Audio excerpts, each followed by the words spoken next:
Global skill development mission में आपका स्वागत है। रिक्वायरमेंट रहती है सबसे पहले लेजर्स और दूसरे ग्रुप्स। हम सबसे पहले लेजर का अध्ययन करेंगे। लेजर एक ऐसा अकाउंट हेड होता है जिसमें हम अपनी ट्रांजैक्शन को पहचान के रिकॉर्ड कर सकते हैं, यानी कि हर लेजर के अनुसार हम उसकी ट्रांजैक्शन कर सकते हैं, जिससे हमारी सभी बिजनेस की ट्रांजैक्शनें लेजर्स में परिवर्तित हो जाती हैं और हम लेजर का बैलेंस जान के उस पर्टिकुलर अकाउंट का बैलेंस भी जान सकते हैं। इसी तरह से यदि आपको कोई भी ट्रांजैक्शन स्टोर करनी है तो उसके लिए आपको वाउचर एंट्रीज की जरूरत रहती है। वाउचर एंट्रीज तभी पॉसिबल हो सकते हैं यदि आपके पास लेजर हो। इसका अर्थ ये हुआ कि हर एक वाउचर एंट्री को लेजर से होके जाना पड़ता है। नेक्स्ट जो हमारे पास है वो है ग्रुप्स। जो सेम तरह की लेजर्स होती हैं उन्हें हम एक ग्रुप में बांध के रख सकते हैं, उन्हें इकट्ठा कर सकते हैं एक ग्रुप में। हमारे पास टैली में पहले से ही बहुत सारे ग्रुप्स अवेलेबल हैं। ग्रुप्स का जो मुख्य काम है वो हमारे अकाउंट्स को ऑर्गेनाइज करना है। ये कार्य है वो एक समान रूप वाली लेजर्स को इकट्ठा करके करता है।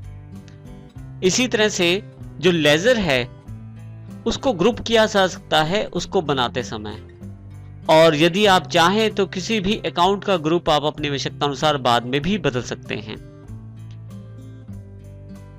हमारे पास टैली के द्वारा 28 ग्रुप प्रदान किए गए हैं, जिसमें 15 जो है प्राइमरी ग्रुप्स के अंतर्गत आते हैं और 13 जो है सब ग्रुप्स के अंतर्गत आते हैं। यदि भी यहाँ ध्यान दे तो प्राइमरी ग्रुप के अंतर्गत branch, capital account, current assets, इस तरह के काफी सारे ग्रुप्स अवेलेबल हैं। इसी तरह से सब ग्रुप्स में bank accounts, bank OD, cash in hand, deposit, इस तरह से हमारे पास 13 सब ग्रुप्स अवेलेबल हैं। ये ध्यान रखना बड़ा जरूरी है कि लेजर अकाउंट्स जो होते हैं उनको किसी ना किसी ग्रुप के अंडर रखना जरूरी होता है। इसका अर्थ ये हुआ कि जब भी हम कोई लेजर अकाउंट बनाते हैं तो उसको उससे रिलेटेड ग्रुप के अंतर्गत रखना जरूरी होता है, तभी हम उनमें एंट्रीज कर पाते हैं। इसी से लेजर की पहचान होती है कि लेजर किस प्रकार का किस ग्रुप से रिलेटेड है और किस तरह का इसमें ट्रांजैक्शन होनी चाहिए। हम एक उदाहरण के साथ समझते हैं ग्रुप्स और लेजर्स को। यहां हमारे पास कुछ ग्रुप्स अवेलेबल हैं, कुछ सब ग्रुप्स अवेलेबल हैं और कुछ लेजर अकाउंट्स अवेलेबल हैं। यहां ग्रुप की जो महत्ता है हमें यहां से पता लग जाएगी। हमारे पास देखिए यहाँ सन्ड्री डेटर्स के रूप में 2 सब ग्रुप्स अवेलेबल है, नॉर्थ डेटर्स और साउथ डेटर्स। नॉर्थ डेटर के अंतर्गत हमारे पास 2 स्टेट के डेटर्स का डेटा अवेलेबल है, जिसमें यूपी के डेटर्स अवेलेबल हैं और पंजाब के डेटर्स हैं। इसी तरह से यूपी डेटर के अंतर्गत श्याम सुंदर एंड कंपनी और एबीसी एंड कंपनी। इसी तरह से पंजाब डेटर्स के अंतर्गत सिंह ब्रदर्स ट्रेडर्स और धर्मप्रीत एंड कंपनी। यहाँ ये जो सबसे लास्ट लेवल के जो हमारे नोट्स हैं वो लेजर अकाउंट को प्रदर्शित करते हैं। इसका अर्थ ये हुआ कि जब भी हमें एंट्री करनी है तो हमें Shyam Sundar and company, Singh brothers, ABC company, Dharampreet and company इसमें करनी है। लेकिन इनको संभालने के लिए हमारे पास यूपी डेटर्स के अलग से ग्रुप अवेलेबल है, पंजाब डेटर्स का अलग से ग्रुप अवेलेबल है। हमें इसका बेनिफिट क्या होगा? हम अगर चाहते हैं यूपी डेटर्स का बैलेंस देखना तो हम आराम से देख सकते हैं।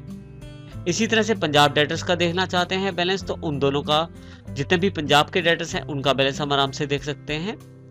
इसी तरह से अगर आप नॉर्थ डेटर्स यानी कि नॉर्थ इंडिया के जितने भी डेटर्स हैं, जैसे हमारे पास 2 हैं यूपी और पंजाब, इन दोनों की अकाउंट्स की जानकारी चाहिए तो नॉर्थ डेटर पे यदि आप जाएं तो यहाँ जो बैलेंस मिलेगा वो यूपी डेटर्स और पंजाब डेटर्स को मिला के अवेलेबल हो जाएगा। इसी तरह से सन्ड्री डेटर पे एक ग्रुप और ऊपर चले जाएं तो हमारे पास नॉर्थ डेटर, साउथ डेटर या जितने भी इस तरह के डेटर्स हमारे पास अवेलेबल रहेंगे, जितने भी ग्रुप्स हैं उन सब की समरी वैल्यू हमें सन्ड्री डेटर्स में अवेलेबल हो जाएगी। इस तरह से हम अपने अकाउंट्स को ग्रुप और लेजर के जरिए बना सकते हैं और इस तरह से उन्हें ऑर्गेनाइज कर सकते हैं।